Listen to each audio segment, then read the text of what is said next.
Well folks, the time has finally come. We are now approaching the end of the 9-month cruise. What started off as a little funny video out of curiosity of how this 9-month cruise was actually going to work ended up becoming a massive series on my channel. 14 episodes to be exact, 15 if you count this one. Each episode being filled with multiple pieces of drama that have happened on the cruise. I think that really does put in perspective just how much bizarre stuff has happened. And this cruise has well and truly had everything. I'm talking countless amounts of drama between passengers. I'm talking a fire on board, a flood on board, a near collision with another ship. Like, so much stuff has went wrong. But like I said, we are now in the final few weeks of the cruise, so I thought it would be a good idea to do a bit of a finale episode where we recap everything that happened throughout the whole 9-month cruise. Now, I feel like the most obvious place to start, which was like the main criticism at the beginning when this cruise was announced, was actually the price. And it did become very clear that you had to be very well off to be able to go on this cruise. I mean, if we look at some of the prices here, like the interior stateroom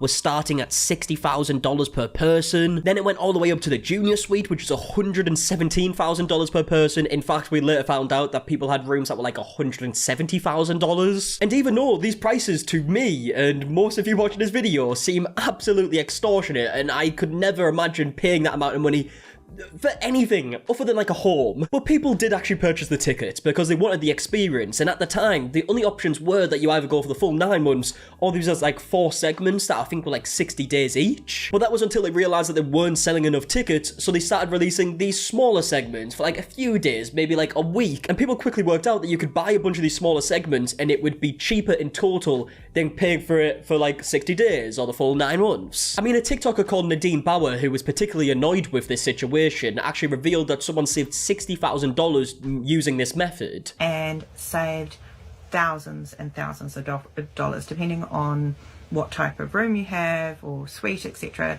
One woman said she saved about $60,000. And if you're a person who's already paid an extortionate amount of money for the 9 months or the 60 days, hearing this, you would be extremely annoyed. Now, if you've been keeping up with the 9-month cruise series, you will realise there's been a bit like a hierarchy system here. More specifically, people have been complaining about the Pinnacle members who haven't particularly been nice. And instantly when this cruise started, it became very apparent because there was a situation where certain people just weren't allowed in the Facebook group. Here to see Wonders of the World. I missed out on a talk the other day about the Northern and Southern Lights because I'm not part of the Facebook group.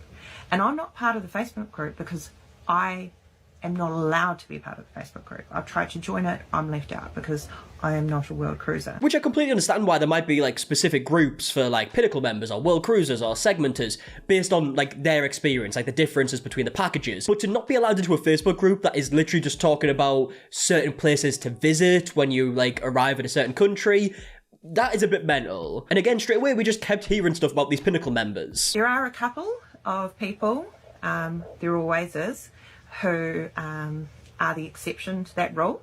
So far, it seems to be the Pinnacle members. Yeah, again, if you've been keeping up with any part of this cruise since it started, this isn't a surprise to you. We heard so many negative things about these Pinnacle members. But before we get any further with the video, I do just want to tell you about today's sponsor, Aura. Now, I think we can all agree, spam calls are incredibly annoying, like especially when you're waiting for a call back from a company, you know, for something that might be important, you answer the phone, and it's just someone trying to scam you. And the most annoying part about this is the fact that the reason these spam calls happen is because big companies just can't keep our data safe. In fact, AT&T recently revealed that nearly all their customers' calls and text records had been exposed in a massive data breach. And it hasn't even been a few months since they admitted that over 70 million of their users' social security numbers ended up on the dark web. And these stolen logs actually included the phone numbers that these AT&T numbers had phoned and texted previously, so I don't even know how many people this must have affected. But luckily there's a way around this, because Aura will actually alert you if your phone number or any other sensitive information has been compromised. And it will also give you fraud alerts if someone tries to use your sensitive information to access your credit or bank accounts. And that's without mentioning the other features like a VPN, an antivirus, a password manager, and so much more for an affordable price. You can even get an AI-powered call assistant that will pick up unknown calls on your behalf to screen them for spam or scams. And the AI will actually forward the important calls to you so you don't miss any important calls like with meetings or appointments. And on top of that, it also does it with your text messages to filter out spam numbers and scans links for phishing attempts. So if you want to protect yourself or family members from data breaches, you can actually go to www.aura.com/markie or click the link in the description and start your 2-week free trial. And yeah, I just want to give a big thank you to Aura for sponsoring today's video, and without further ado, let's get back into it. Now, one of the more iconic parts of the cruise that you'll probably remember was right at the beginning when we were introduced to Edita. And the reason why we were actually introduced to Edita was because she showed a tour of her room, and it just so happened to have this like pineapple thing on her door. And people started trying to put two and two together and said that because she has a pineapple on her door, she's a swinger. And I had no clue this was a thing. I still don't really know, like, the correlation between pineapples and swingers. If someone could let me know, please do. But since this situation was extremely educational, we have now found out that actually the pineapple has to be upside down, and people would just, like, spread rumors that Adita was a swinger, but she made jokes about it. Sorry to disappoint you, but we are not swingers. But we do like pineapples. Here's my pineapple ring. Here's my pineapple necklace and earrings. And here's that infamous sign for my door. Again, sorry to disappoint you. We're not swingers, but we do like our pineapples. She's just a massive pineapple stan. There's nothing wrong with that. Now, at this point in the cruise, a TikToker called Mark Sebastian actually joined the cruise. He was involved in a lot of drama whilst he was on board. One of the first things he actually spoke about was the lack of water. Yesterday, I arrived to a empty mini fridge, not a bottle of water inside, babe. Call me crazy. But I do feel like for the price of the room, guests should be able to stay hydrated at their own convenience. And again, this is something that became a big theme of the 9-month cruise. In fact, in literally one of the most recent episodes, we spoke about a TikToker who was complaining about the lack of water. And that was a few weeks ago. Now, like I just said, whilst Mark was on board, there was a lot of drama. We also got this video where he was being told off for swearing. Fucking aerialists flying through the thing and beaches. You don't need to use the swear words, okay? Oh. I think that it's fine. This is a public area. Oh, okay, well, I'm so sorry that you're offended by swear words. I've seen too many. Seen too many what? Swear words. Oh, well, I mean, I think I'm okay. So just settle down. Oh, okay, thank you. Don't tell me how to speak. Thank you very much. And he then went on to confirm that this person who was complaining was a Pinnacle member. And the reason why he could tell is because the Pinnacle members would walk around with their gold badges. Yes, we were in a public space around no children, and you were the one trying to overhear what we were talking about. And I know they were Pinnacle members because they're all wearing their dumb little gold name tag that they all wear voluntarily to prove to exactly no one how superior they are. Babe, I can assure you that no one cares you have like 900 Royal Caribbean points, which means you've spent like 3 years on a cruise ship. Yeah, it's clear as day. This cruise is just a completely different world, man. Can you just imagine seeing these people with the fucking badges on? Like, fair enough, you're proud of your gold badge, but you can take it off now and then, you know? And now it's at this point in the cruise where we got our first near disaster because the cruise ended up flooding. I mean, yeah, apparently like a full floor just like flooded. I know there was videos of like the gym was completely flooded.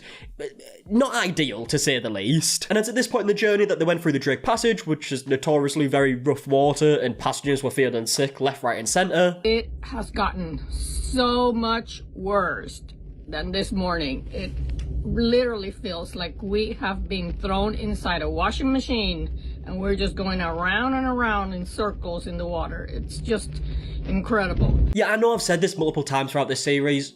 This is my worst nightmare. Now, this next part is something that I could really make like a full video recap on because it happened so many times, but I'm not going to show them all because it would probably get a bit repetitive. But the tender port rarely happened, especially at the beginning. Every single tendered pot so far has been cancelled last minute. I just remember in the first few episodes, there was always a part of the video where people were complaining because they're just not getting off the ship. They were on the ship all the time because these ports just kept getting cancelled. We then had passengers post on social media complaining that they weren't able to get off at Antarctica. They actually just kind of like sailed through, which, I mean, it seems pretty reasonable. Like, you can't really let off just like thousands of people onto Antarctica like that, but people weren't happy. When those of us on the cruise chose to book, we did so with an understanding of being taken to a given list of destinations. I personally booked the Ultimate World Cruise for the sole purpose of going to Antarctica, as it was my 7th and final continent. Nowhere when booking did it say that we would not be allowed to get off in Antarctica. To travel all that way and only be able to cruise by was upsetting. Even if it was just staggered for a short amount of time, I wish we were given the opportunity to go on land. It should have been clear in the beginning that we're not actually docking anywhere in Antarctica before we spend thousands of dollars on the trip. But keep a positive attitude. There's plenty of other countries and cities on the itinerary, I told myself. Well, not really. 2 ports have already been cancelled, including the Falkland Islands. That would have been a whole new country, the UK. Now the captain said he is thinking of cancelling tomorrow's port as well. I understand Royal Caribbean doesn't control the weather, but if I just wanted to sit on a ship for days on end,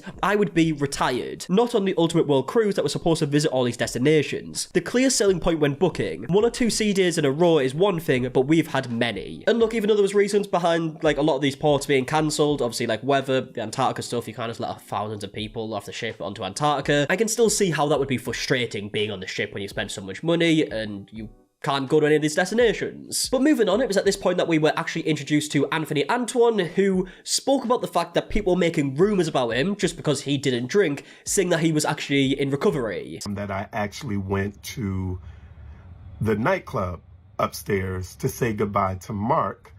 And many people were shocked to see me because that was my first time going to the nightclub. And I've been pretty vocal about the fact that I don't drink.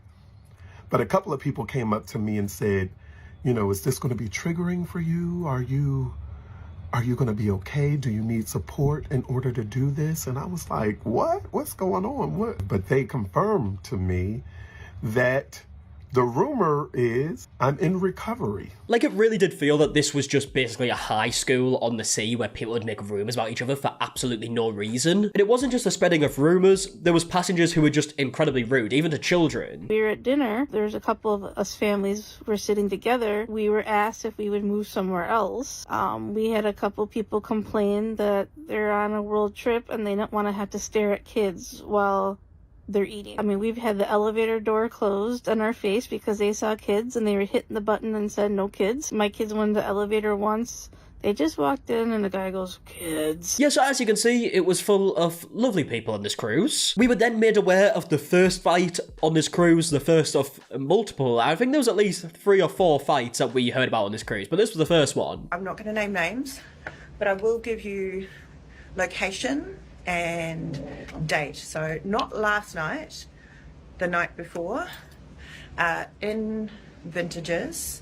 I have it on good authority. There was a 4-person fist fight. And in fact, it was later revealed that this fight was actually a 3v1, where once it was split up, they realised they got the wrong person. And security pulls these women apart.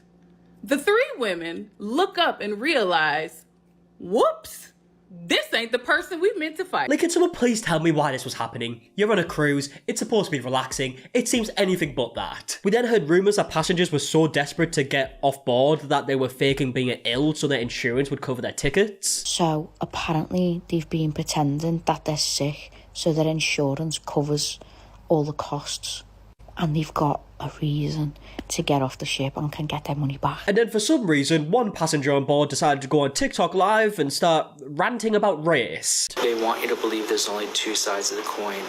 They want you to believe there's excuses for everything. They want you to believe you can blame somebody else for all your problems, and they count on you. They count on you believing that you can just point your finger and say, it's not my fault, it's everyone else's fault. It's society's fault that I'm a failure. It's society's fault that I can't succeed. It's society's fault that I got upset. It's society's fault that I couldn't control myself. It's everyone else's fault that I misunderstood. It's everyone else's fault that I had the wrong perspective. It's everyone else's fault that I didn't know the difference. It's everyone else's fault that I got pulled over. You think I've never failed? You think I've never gotten a ticket? You think I never got pulled over? You think I never been dealing with asshole policemen? You think I never dealt with employers that didn't like something about me? You think I ever dealt with teachers that didn't like my fucking confrontational attitude? Okay, you're done. Okay, goodbye. Get off the fucking line and go. We didn't ask you to be here, and you don't have to stay. Yeah, now I don't think you'll be too surprised to hear that we never did see any other passengers on board posting videos with this guy anymore. Funny that, innit? Like, not only did he decide to go live and be incredibly hateful for absolutely no reason, he's ruined his own trip because no one wants to be friends with him anymore. And in fact, we actually ended up getting Anthony Antoine's response to this video, and as you can see, they had actually posted video with each other before this, and then this was Anthony's response after seeing the live stream. When others tried to tell you how black people get treated on this ship, and some of y'all didn't even want to believe it, and then the true colors come out. We got to sit next to you in the hall watching a show, entertainment. We got to sit next to you at lunch or land on an excursion with you. Think about how that feels. It's only a few of us black people on this ship, and we've kept it really cute. When I'm walking down the hall and you and your wife say, hey, at 10 in the morning, which is very different than what it is at 10 p.m. Now, moving on to the next situation we heard about, we actually were told that there was a new Pinnacle tier, and it was called, like, exclusive Pinnacle members or something stupid. But because there was this new tier, you know, like the Master Pinnacles, the normal Pinnacles were fuming. Listen to this.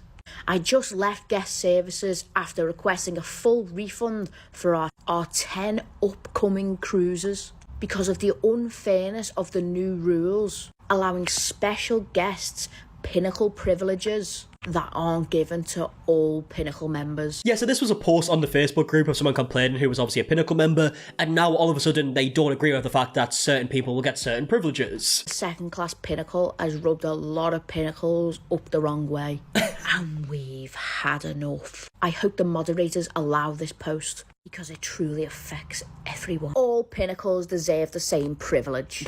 If Royal wants to create new levels of loyalty, it should not be at the expense of lower level Pinnacles. Yeah, I mean, I think it's fair to say it's a bit of an embarrassing post, isn't it?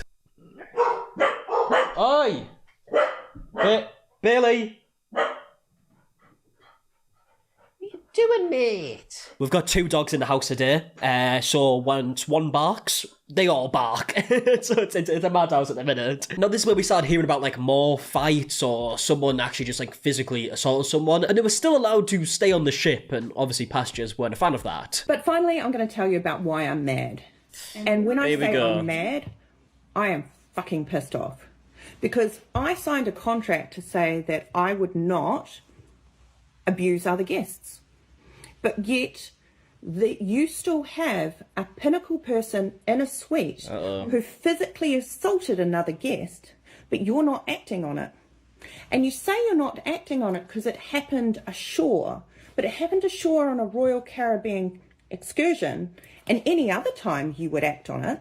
But because this person is Pinnacle and in a suite, you're letting them get away with not only bullying and harassing a family of kids and chasing them around for a whole entire day. And this has been going on not just on that excursion day for weeks, but when someone stood up to him and told him he was being a bully and proceeded to tell him he needed to stop, he then pushed her so much so that she damaged her ankle and sprained it.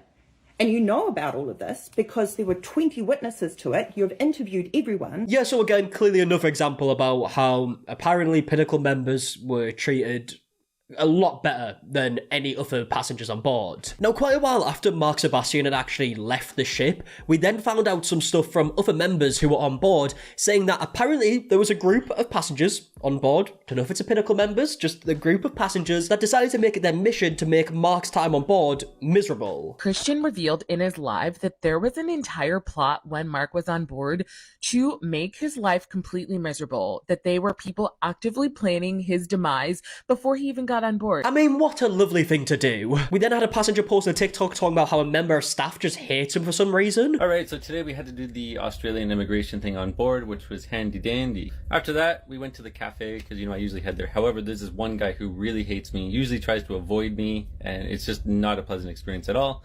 So this time I sent Ina in to order for me, you know, trying to make it smoother, you know, more happy for everyone.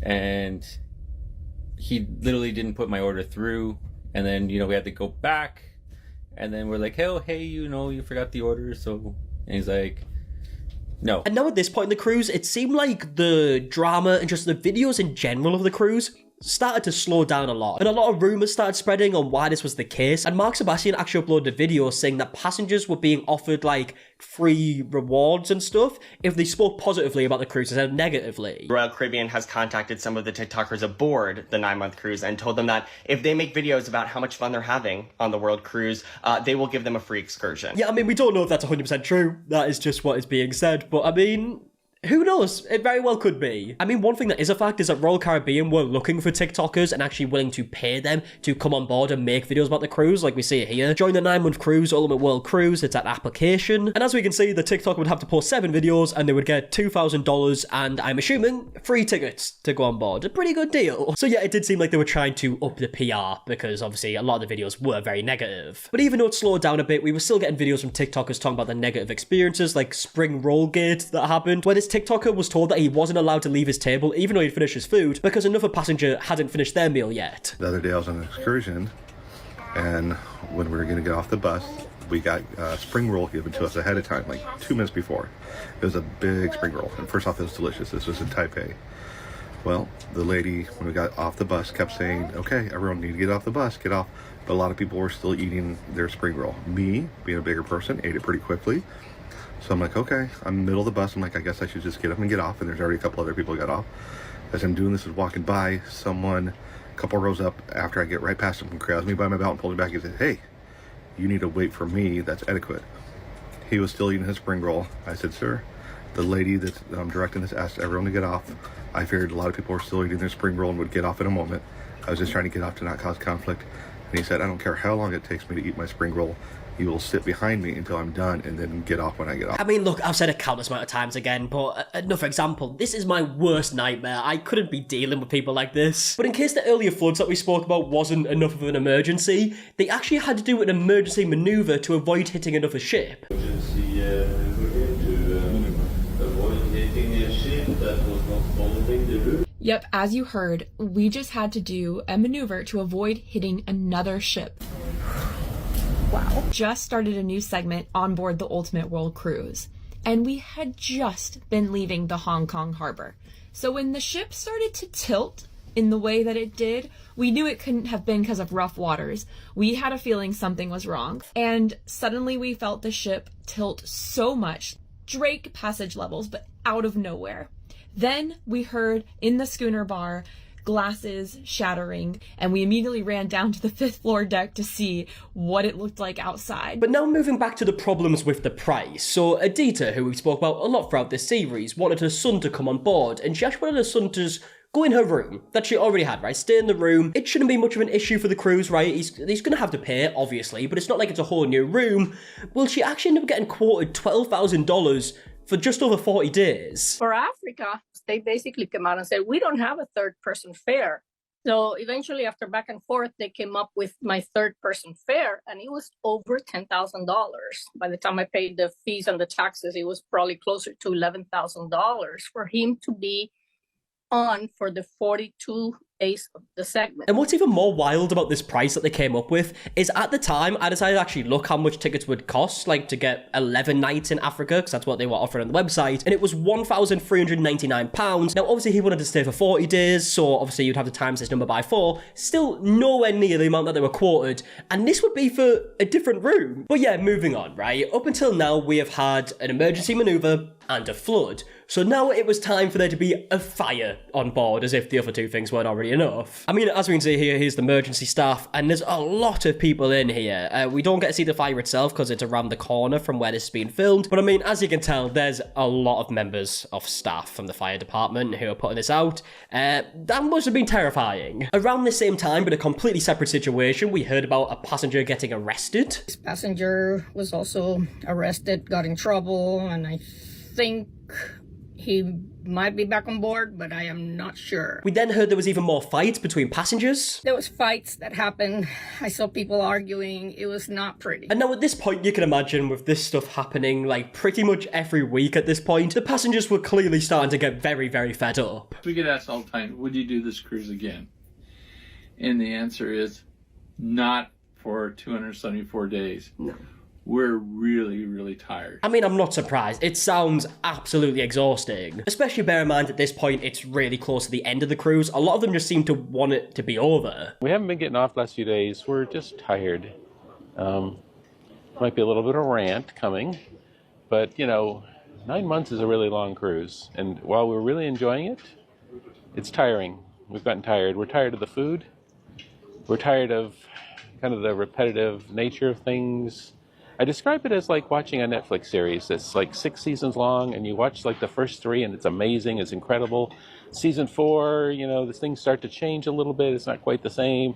By the time you get to season 5, they've changed out characters, there's different people on here, and you want to see how it ends, but it's a bit of a chore. Yeah, I mean, that to me seems like the perfect analogy. Obviously, I'm not on there, so I don't know 100%, but that's how I would imagine it would be. You're having to deal with so much drama all the time by these people you see every day in this small space, right? It's a cruise ship, so it's a massive space. But the difference between that and your home, where you can literally go wherever you want in your town, your city, and go to a different town or city, compared to that, a cruise ship is tiny. And we've already heard so many times how some of the people on the cruise aren't exactly the nicest people in the world. They're complaining non-stop. I mean, one complaint we actually heard about recently was that they were complaining that US dollars wouldn't work in every country. Many of the world cruisers are American and as such expect that the American dollar will be accepted at all locations. Which, I mean, let's be honest, is the most baffling complaint you could possibly have. Like, going to a different country and then being pissed off that your own currency doesn't work there. Like, that makes zero sense. And yeah, that was the recap of the 9-month cruise. The CEO of the company has now came out and said that they're going to try and do another cruise in the future, so I don't know if it's going to have all these problems again. Who knows? There was also a bunch of rumours that they were filming a documentary on board, which might be why, like, the videos slowed down. They weren't posting as much. Who knows what's happening at this point? I would be pretty interested to see a documentary, but like I said, we don't know if that's confirmed. And yeah, this is more than likely, unless something wild happens in the next, like, week or two, the last video we upload on a 9-month cruise. And yeah, I would love to know your thoughts on the series as a whole, of this recap. And yeah, if you enjoyed, leave a like, subscribe, all that stuff. And until the next one, I'll see you guys in a bit. All right, goodbye.